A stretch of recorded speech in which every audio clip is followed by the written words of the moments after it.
Good day, everyone.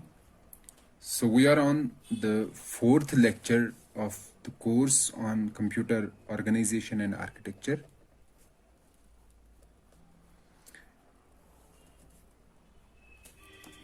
And in this lecture, we will discuss about the addressing modes in great detail. So, addressing modes will be the focus of this lecture. Okay, let me define the addressing mode. What do we mean by an addressing mode? Basically, addressing mode, it refers to the way in which operand of an instruction is specified. Mechanism of specifying operands in an instruction.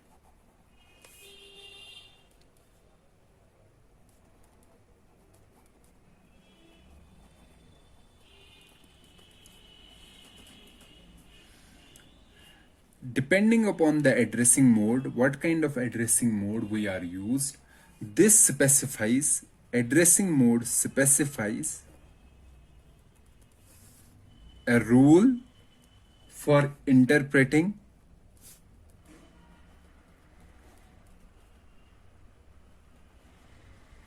the operands, or for interpreting the value of the operands.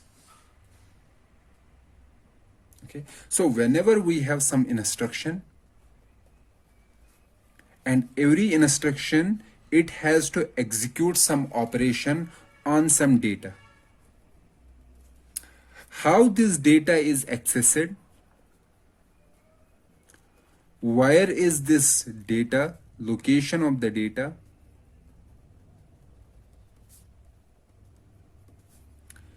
This is determined by the type of addressing mode we are using for a particular operand.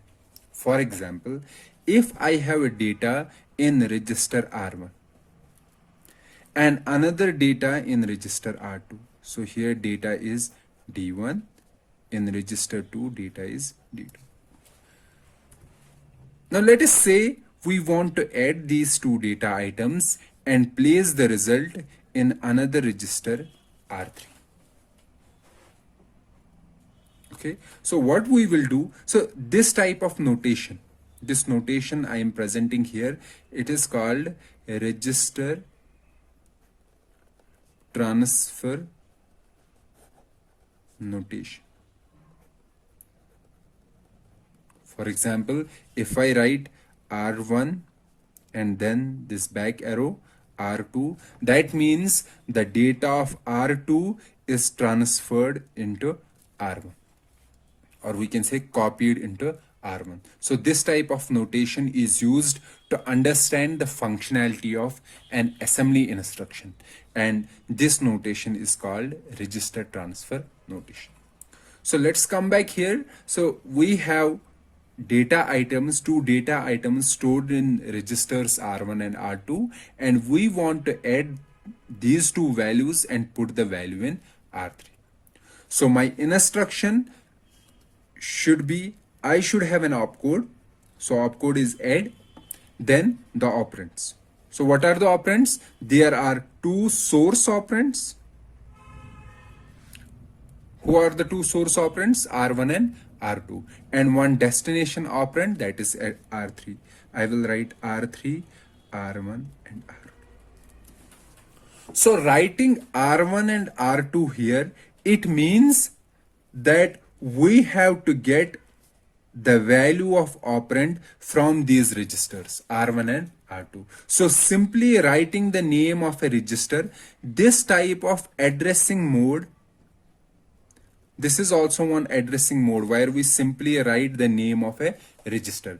This type of addressing mode means that we have to get the value of the operands from these registers. So when I am adding this, when I am writing this instruction, my computer system or my processor will interpret this instruction, first it will bring out this opcode.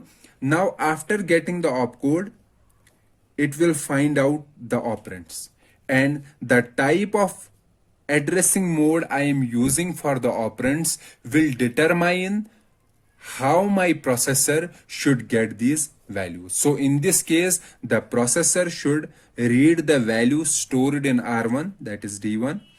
It should read the value stored in R2, that is D2, and it will add these two values and then put the value in final value in R3.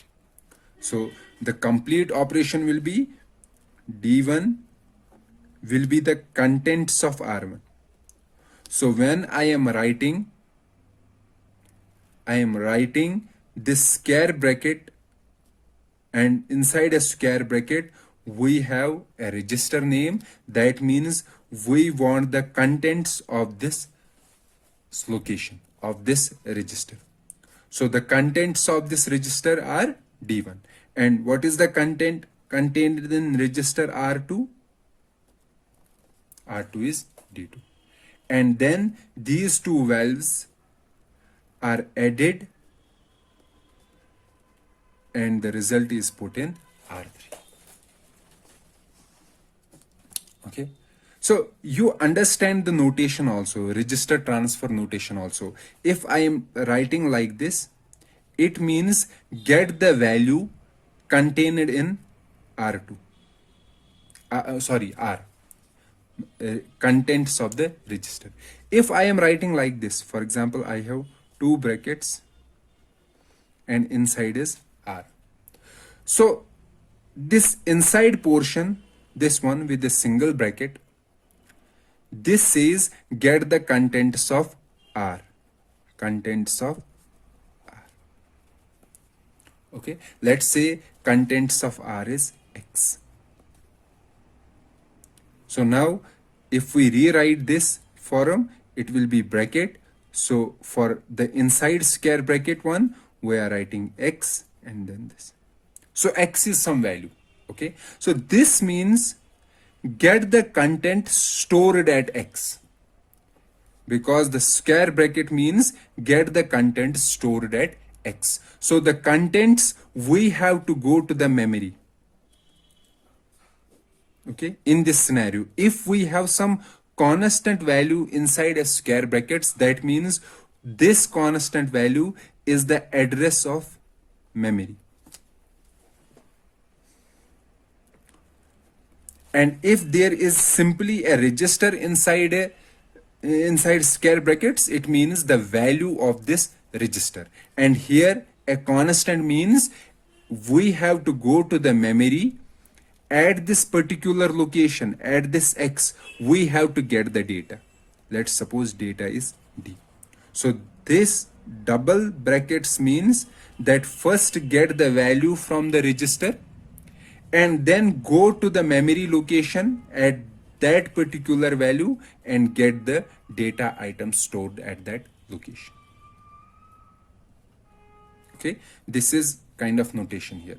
So let's go back to the addressing modes. What I was saying, that an addressing mode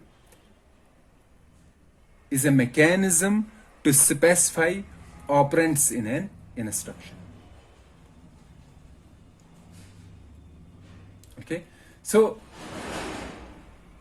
after this, if we have an instruction for a particular ISA, when we are designing an ISA, we have to keep this in mind, that what kind of addressing modes we want to use for our instructions. For example, there are some ISAs which are using only 2 to 3 addressing modes, 2 to 3 ways of specifying operands in an instruction. But there are some other ISAs that are using more than 10 addressing modes for specifying operands in an instruction. So today what we will do, we will read about some of the commonly used addressing modes, because there are I think 10 to 20 addressing modes, and each instruction set architecture has they are bringing some new addressing modes in their ISA. But in this lecture, in today's lecture, we will discuss about the most commonly used addressing modes. Okay, so let me start with some of the most commonly used addressing modes. Let's start and discuss about them one by one. The first addressing mode is the register direct mode. Okay. In register direct mode, the value of operand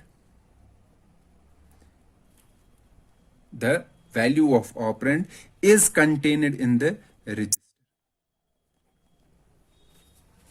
Okay, if I have a register R and it contains the value of the operand on which I want to perform some operation, then in that scenario we have to use register direct mode. Okay, so for example, here I am writing one instruction move R1 comma R2. So this is how we write. This means take the contents of R2. So that means the value of operand is contained in R2. Take the value of the operand and place it in R1. So we will write it like this. R1, take the contents of R2 and place it in R1. So this type of addressing mode where the operand is present into the value of an operand is present into the register is called a register direct mode. The second type of addressing mode is register indirect addressing mode.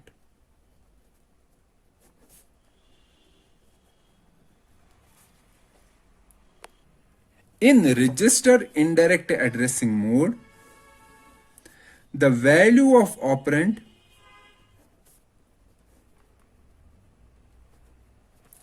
let's say the value of operand is D. The value of operand is not contained in the register. In the first case, the value of operand was present into the register. That is why we used register direct mode. Register indirect addressing mode, this type of addressing mode is used when the value of an operand is not present in the register. Instead, this value is present in memory at some location, let's say at location X. So the value of operand is present in memory at a location X. Okay. However, this X, this address of memory location where our data item is present, this address is stored in the register, let's say in register R1. Okay, what I am saying that the value of an operand is not present in the register. Instead, it is present inside the memory. And the address of that memory, that particular location where our data item is present, that address is stored in the register. So we write it like this. For example, if I have to move this data item into register R2, then I will write this instruction like this. Move R2 comma R1. So this means when we are writing the register inside the square brackets, it means that for this operand we are using register indirect mode. Register indirect mode means that this register, this R1 register, it does not contain the value of an operand. Instead, it contains the memory address. Memory address.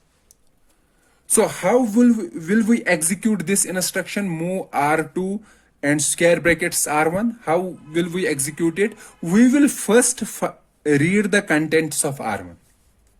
We will take the contents of R1.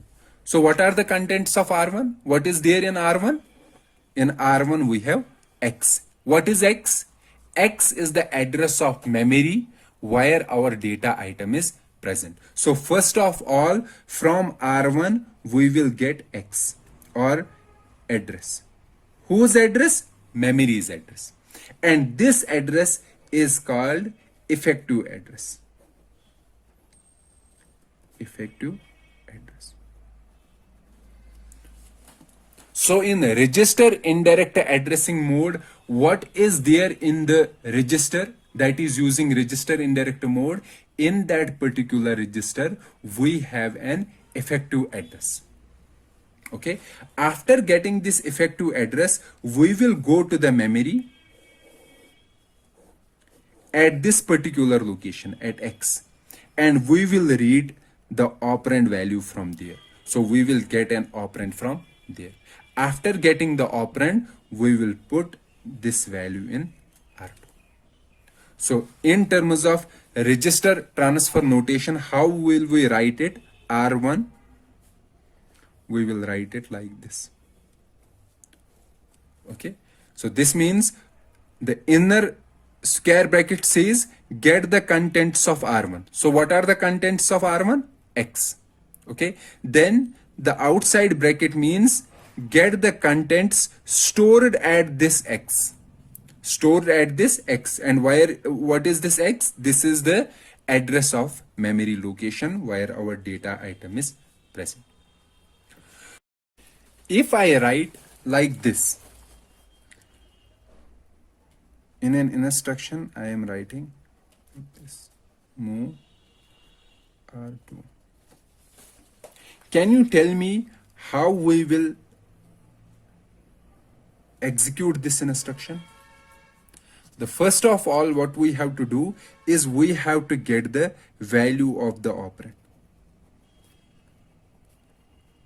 Value of an operand. Okay, so let's leave this outer bracket. Let's see the inner bracket. This one, inner bracket. What does this mean? It means that R1 stores the address of memory. So from this we will get the address of memory, or we will say the effective address. Effective address. So we got the effective address. Okay. Now the second bracket with the X means the operand is not present at the X. If there was a single bracket R1, that means first we have to get the address. Address will be X. Now, is there any other square bracket? No. That means this address stores the operand, the value of an operand. Here, the first bracket gives us the effective address, but the second bracket means that the data item is not present at X. Instead, let's say this was X and it was storing X2. Okay. Instead, what we have to go to this location, this X location, and get the value from this location. And what is the value at this location? That is X2. So this X2, this address stores the actual value. So X2 will be here and it will contain some value D. So that means R2 will be like this. So in register indirect addressing mode, there was a single bracket, and single bracket says that effective address. Effective address. What is the effective address? Let me repeat it again here. Effective address is the final address of of memory that contains the value of an operand. Okay, so in this scenario where we are right, if I have a single R1, that means the value is contained in the register. There is no concept of effective address. If I have like this, that means R1 stores the effective address. Okay, that means if R1 has X, so this X, this memory location stores the value of an operand. However, if we have like this, okay, so we have to first get from R1 we will get X. So X is not the effective address. Effective address is the address that contains the value, but X does not contain our final value. Instead, X stores another value X2. We have to get that X2, and this X2, this memory location stores our final value D, and this X2 is the effective memory address. Okay, so these are the two addressing modes. Register direct mode, this means the operand is present, the value of an operand is present in the register. In register indirect addressing mode means the value of an operand is present at a memory location X, and that X is stored in R1. So R1 stores the memory address. Okay. The third addressing mode is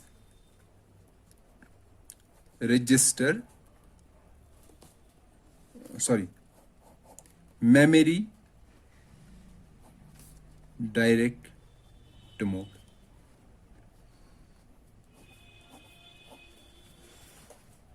Okay.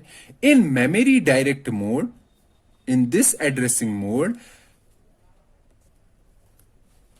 the address,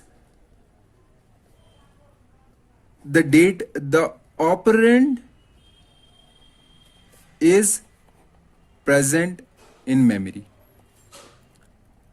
The same was there in the register indirect mode also. Operand was present in the memory. Okay, let's suppose operand is present at memory location X. This is the value of operand D, and it is stored at location X. In register indirect mode also, we have the value of operand at location D. However, in register indirect mode, this X was stored in some register, let's say R2, and then we used to do move R1, R2. Okay, we were giving the register that contains the effective address. Okay. However, in memory direct mode, the mechanism is similar. Move R1, comma. Instead of giving the register, we are directly giving the address in the register. So this is called a memory direct mode. So that means this address, this memory address stores the value of an operand. In register indirect mode, this register was storing the value of storing the address of memory location where our operand is present. However, in memory direct mode, the effective memory address is directly given inside the instruction. Okay. The fourth one is memory indirect mode. Memory indirect mode means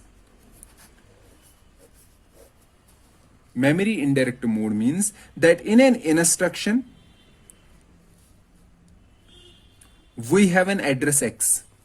However, this X, this memory address X,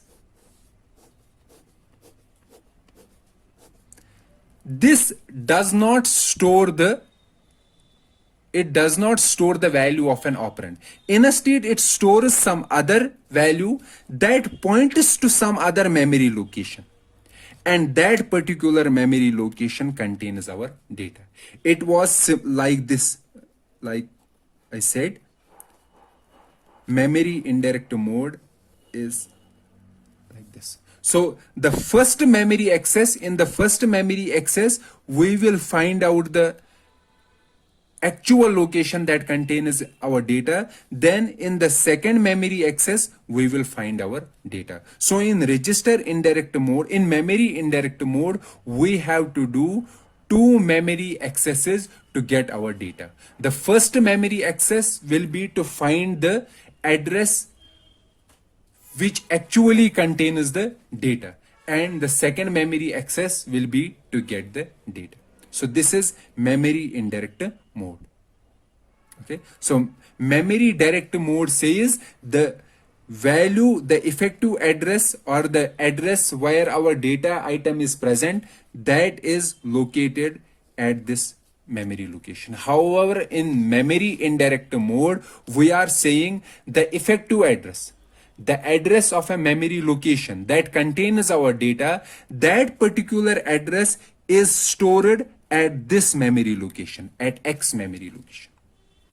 So let's start with the addressing mode, fifth addressing mode, that is immediate addressing mode.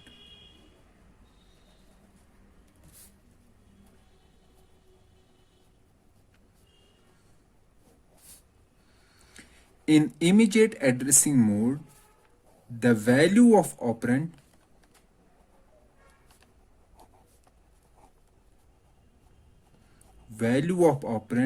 is present in the instruction itself.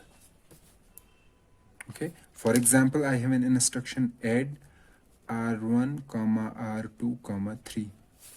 This means add 3 to the contents of r2 and save the result in r1.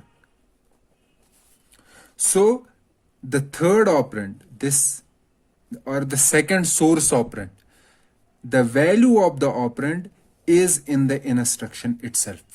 So for this particular operand, the addressing mode is immediate addressing mode. And for this source operand R2, the addressing mode is register mode, register direct mode. Okay. In the register direct mode, the value of operand is present inside the register. And in the immediate addressing mode, the value of operand is present in the instruction itself. So here I have given one example. Okay. Then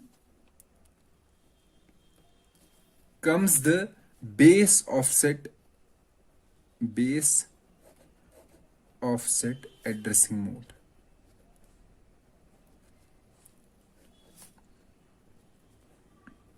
What is the base offset addressing mode? Or this is also called displacement based addressing mode. Here we have one register that acts as a base and another number that acts as an offset. Okay. Before discussing this base and offset, let me make it clear here that the value of operand is present in the memory. That means to get the value of an operand, we have to access the memory. Let's say the operand is present at this location, at location 8. The value is present here and the value is D. And this address at which our value of operand is stored, this address is called effective memory address. And this address is find out using this base register and this offset. For example, let's say we have a register R1 and it has value 4. Now let's say we want to move this D, value D, in some register R2. Okay, so I will write move R2 comma 4 R1. What does this mean? This means that here we are using base offset addressing mode. Base offset means that using this entity, we have to calculate the effective memory address. We have to calculate the effective memory address, and at that particular address will be our data, will be our operand. So what will be the value? So effective memory address will be 4, this 4 plus contents of R1. And what is there in R1? In R1 we have stored 4, so 4 plus 4 is equal to 8. So effective memory address is 8. So we have to go in the memory at this location at 8, at this address, we have to find out the data, and the data is D. So we will take this data D, and put it in register R2. So this is base offset addressing mode. So here base is the base register. So R1 is the base register, and offset is this 4, this constant value. So if I write it in generalized manner, it will be move R2 comma X R1. This means that to find out the effective memory address, we have to add this offset X to the contents of R1, and it will give us the address of memory location that contains our operand. Okay. So this was about the base offset addressing mode. Now, another addressing mode is base index offset.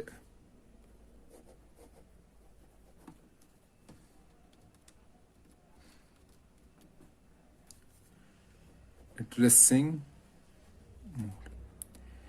In base index offset addressing mode, it is same as base offset addressing mode. What I mean to say, that the value of operand is present in the memory. Okay, so we have to get the effective memory address. Effective memory address in the previous case, in base offset addressing mode, effective memory address was find out with the help of base register and offset. By adding the contents of base register and offset, we were able to find out the effective memory address. Likewise, in base index offset address mode, the value of operand is present in the memory, and the effective memory address is calculated with the help of these 3 entities. And in these 3 entities, 2 entities are registers. For example, this is register 1, this is register 2. 2 are registers and 1 is a constant value. So we will write move R3. An example will be like this: X R1 comma R2. So this means the effective memory address will be X plus contents of R1 plus contents of R2. This address, R1 address, is called a base address, and R2 address is called index address, and X is the offset. So this is base index offset addressing mode. Okay.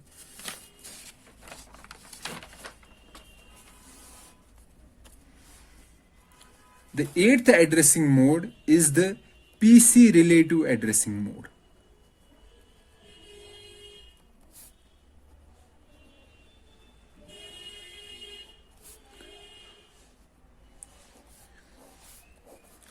PC relative addressing mode is working in the similar manner as is the working in case of base index address, base offset addressing mode. So in base offset addressing mode, what was there? Move R1 comma X R2. So we are finding the effective memory address that is equal to X, this offset, plus the contents of R2. And this R2 was our base register. So similar is the case with PC relative addressing mode. What I mean to say that it is similar to base address, it means base index, it means that the value of operand is contained in the memory and the effective memory address is calculated by adding offset to this base register, but the base register is always this special register program counter. So it will be move r1 comma x pc. So instead of some general purpose register, if the register base register is pc, we call the addressing mode is pc relative addressing mode. So this was about the pc relative addressing mode. Let's discuss about another addressing mode, that is auto increment addressing mode.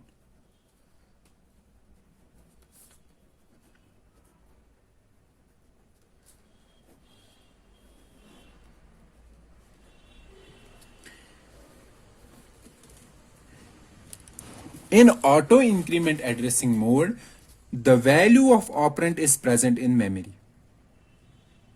Okay, and the effective memory address is stored in a register. Effective memory address is stored in a register. So the similar was in register indirect addressing mode. What I mean to say, that the value of an operand was present in the memory and the effective memory address was present in the register. However, this auto increment addressing mode differs from the register indirect addressing mode in a way that after getting the value from the memory using this register, we are updating the register. So the instruction will be, let's say, move r1 comma r2 plus. So it works similarly as our register indirect addressing mode. It will get the value from the memory, okay, this value from the memory, and it will put this value in register r1.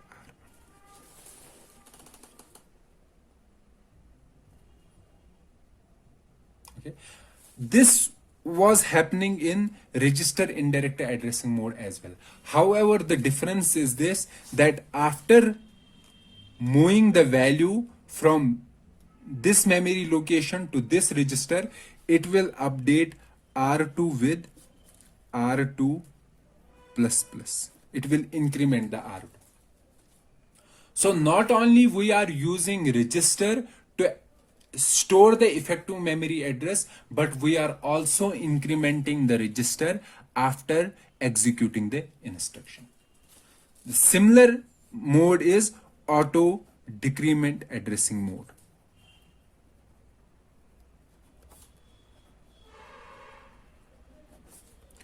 Auto decrement addressing mode is same as auto increment addressing mode. However, the only difference is that instead of incrementing the register, we are decrementing it. So it will be move r1 comma r2 minus minus. So after using this r2, we will decrement the contents inside the r2. So these were some of the addressing modes, some of the commonly used addressing modes, which we will also use in the instruction set architecture. One of the instruction set architecture that we are going to discuss in this course, for example, we may discuss ARM or some other instruction set architecture or MIPS instruction set architecture, and these are the most commonly used addressing modes. Now, there is a small confusion, or we can say we need to answer one question, that why there is a need of having large number of addressing modes. Why can't we have a single addressing mode and use the same addressing mode in all the instructions? The advantage of having more addressing modes are, it enables better mapping of high-level constructors to the machine. That means if there is some high-level instruction, let's say I want to add 4, a simple constant 4 to a variable a. So this instruction, for this particular instruction, I can simply use an immediate addressing mode. That will be more helpful. That will enable the mapping of this to the immediate addressing mode. For example, I will write add R1, R1, 4. Let's say in R1 we have A. A is there in the R1. Then using this immediate addressing mode, we can easily map this high level instruction to a low level instruction. Okay. Likewise, you can see, for example, if you have instructions which are modifying the array. That means we have to first modify the first element, then second element, then third element. In this case, for modification, we should use base offset addressing mode. For example, if R1 stores the starting address of array, starting address means first element's address. So we will first use R1. Let's suppose I have to update every entry, every element of this array, or I have to add these elements, array elements together, and R1 stores the base address. What I will do add R2, comma x R1, comma R2. And let's say we have initially R2 contains 0. So if we run this loop, and yes, we will update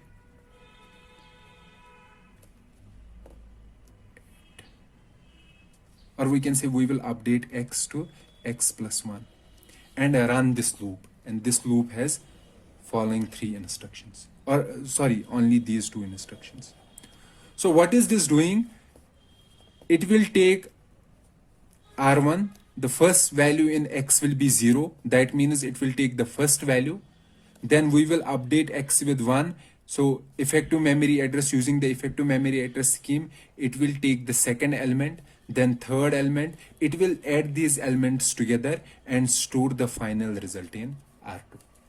So updating or doing an operation on array elements, it is better to use base offset or base index offset addressing mode.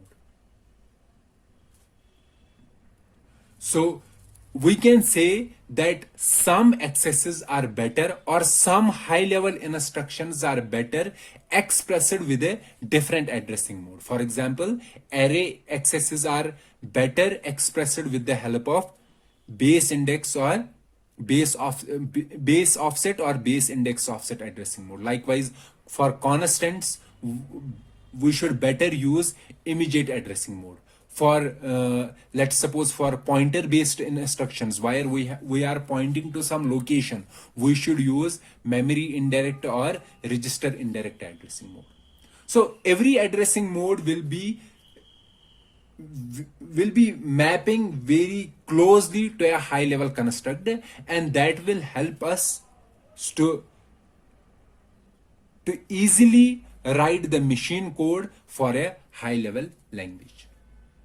However, these are the advantages, but having large number of addressing modes for a particular instruction set, that has the disadvantage that it will result in more work for the compiler. Okay, for example, let's say we have 3 instructions in the ISA,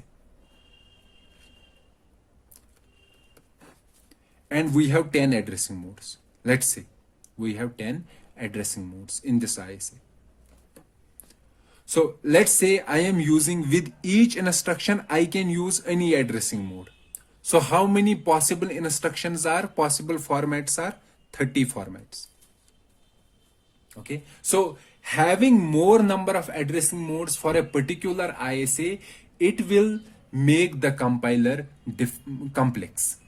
And we have to also implement the microarchitecture. We have to design the microarchitecture that will result in more work, having more number of addressing modes.